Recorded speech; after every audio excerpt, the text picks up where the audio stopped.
Yeah, let me share the screen. I think it's coming up now. Okay, I believe you should be able to see it now. Perfect. Yes. So my name is Julius, and great to be here. And let me tell you the latest development on advanced air mobility from Lithuania perspective. I'm also a CEO of Aeroclass.org, a digital aviation training provider. So I'll tell you a little bit more about our projects and initiatives later on. So to start with, maybe we start from regulations perspective. So Lithuania, as a member state of EU, normally follows all the implementations what comes from EU regulators, parliament, commissioners, or even EASA. So that's nothing probably new here. So the same, regulations applies. Also within Lithuania, we have local regulations. So of course, this is mainly managed and organized by the Transport Competency Agency, which is very similar probably to civil aviation authorities across the globe, as well as Lithuanian Transport Safety Administration. So those two bodies pretty much, in charge to overlook or to do all the regulations in terms of aviation, including and all the drone systems and etc. There are some local decrees, which again pretty much comes from EU regulations. Those local laws and decrees, more is about specific procedures, about the categorizations, issuing the licenses, where you can fly, and etc., etc. But that's pretty much, I would call it, our local, regulations and law. I would say more followers, from then looking what are the maybe advanced countries are doing, and then we're just trying to adapt and implement, and then our country. Moving forward, the entire industry, I would say, on UAV or US in general in Lithuania is really increasing, and it's really growing rapidly and mainly shaped by military and defense priorities. I guess it's pretty much like every country or region is really take some angles and advantages where they want to go for. So, being in specific geopolitical location, and I think that's kind of the priorities for our country, to go for military and defense priorities. So, and of course, the driving forces itself is Lithuanian armed forces as well. Up to now, they already invested around 80 million, in integrating different drone systems, including, VTOL, platforms and etc. And then even recently there was an announcement that the Armed Forces is looking to invest even further funding for the drone systems and entire system up to 300 million by 2030. So I think this is going to be a very great opportunity, for wherever you're coming from, somewhere abroad, or you want to come and create some facilities over here. That could be really great alternatives, opportunities.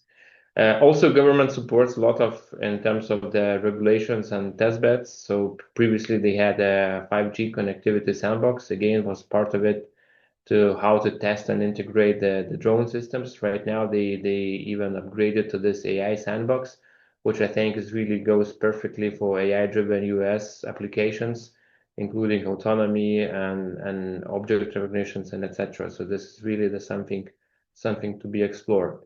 And since that, I think economics perspective, the entire ecosystem is really expanding. So we have multiple, drone manufacturer companies. We have really great initiatives even coming from different municipalities where they invite public people, just to go and join and to understand how the drones are built. So this is worth even like an education part. And then, of course, we have local manufacturing, providers like laser companies and etc. They're really already working for some drone manufacturers globally, to provide these kind of solutions, to help to bring entire manufacturing, ecosystem up to the level. So this is something happening here. Regarding the public sentiments, I think very worth to mention, our own manufactured company, Airwolf Airlift. They recently signed a letter of intent from the Nordic defense, countries. With the first, they're gonna provide 10, VTOL aircrafts, which is actually a hybrid propulsion with the payload of 200 kilos, and you can fly up to 100 kilometers. So mainly the purpose, they can bring, army, cargo ammunition, so even for the casualties and etc. So this is something new development, and even in the statements we're saying, if the trial project will go nicely, then they're looking to expand this up to 100 of those aircrafts manufactured and provided for the Nordic countries. So this kind of the message is really goes very positive across all the media. It was really in all the media outlets and TVs and etc. So I think the entire perception towards drones and especially helping in the military's cargo and etc. This kind of the industry, it's a very positive sign, which automatically brings attention more people to the industry itself. Out of that, we see more and more drone academies are, coming up to the market players. They want to provide some kind of pilot licensing for FPVs, educating, the industry and etc. We have certain local VCs focusing now on the defense sector, including the drones itself. So that's going to be some funding, and I mentioned before, the Lithuanian Army Forces really supporting that from various initiatives, organizing small events, and even subsidizing certain parts. And even certain programs were recently announced that the government forces they made a different way the procurement to acquire drones and some systems without going very, let's say, bureaucracy way. They managed to overcome different solutions just to really make it adaptable here. Upcoming events is not much. I think mainly, again, the main driver is Baltic Miltech Summit, which is focused more on the military aspects. But then, of course, you will see all these drones and atolls and etc. And there are some maybe more smaller or local events like a drone day, drone racing, and etc., showcasing the latest developments. But I would say this is really a big opportunity for the bigger scale event to really introduce and to talk more about advanced air mobility, because I think this is a gap. Talking with the locals, mainly all the people really traveling to the other major events in different countries right now. So to conclude, probably Lithuanian drones industry is really driven by military and big support from the government and military comes in here.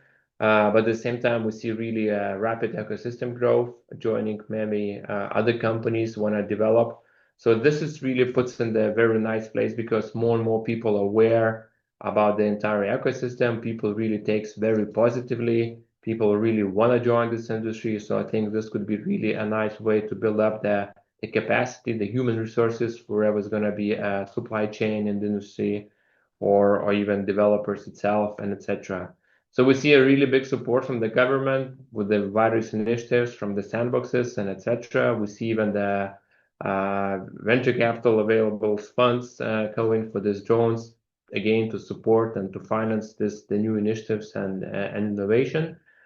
But at the same time, the main key challenge, I would say, there is still no clear national leader or organization who is really driving this whole innovation, from starting from regulatory perspective and going to, as I mentioned, just like events and etc. So there is no one body who can take a leadership in this area.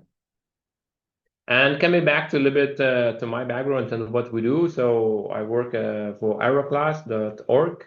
So we are a digital aviation training provider. We have really digital learning platform. We have a great certification degree programs online, starting with the video micro learnings. And this is one of the areas we currently exploring as well, together even with the Advanced Air Mobility Institute, how to really create this educational level and maybe more awareness globally, for people, because this is one of the areas I really go and discuss with the civil aviation authorities globally, because we do providing trainings to them. And there is a big gap, I would say, that the advanced air mobility is really not covering, or at least some civil aviation authorities, even director generals, not even aware where to start, how to implement, how the safety framework should look like. Of course, there are pioneers, there are advanced countries, but then there are really tons of countries really lagging behind. And I think this is a great opportunity for all of us to educate the industry, to educate the leaders of aviation sectors within the countries, how this could be shaped for this and to be ready basically for the innovation.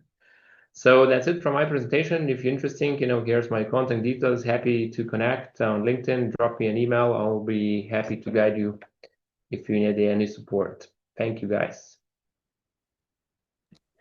Thank you very much, Julius. This is definitely a very good thing to educate and advocate